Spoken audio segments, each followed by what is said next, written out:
Ezangalesi sikhathi nizethulelwa uSinothile wakwaMaphumulo kwiNkanyezi News. UNgqongqoshe Wezezimali uMnumzane Enoch Godongwana uthe unethemba lokuthi uhulumeni usekulungele ukusebenzisa uhlelo lwe-National Health Insurance. Isitatimende sakhe silandela ukusayina kukaMengameli Cyril Ramaphosa uMthethosivivinywa we-NHI ube umthetho ngoLwesithathu.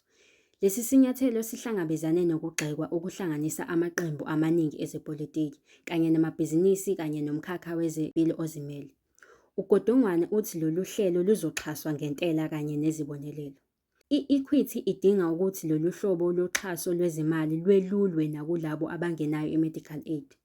Ngakho-ke umbuzo obalulekile akukona ukutholakala kwendawo yonke, ngoba wonke umuntu waseNingizimu Afrika angangena esibhedlela sikahulumeni futhi akudingeki ukhokhe uma ungenayo imali.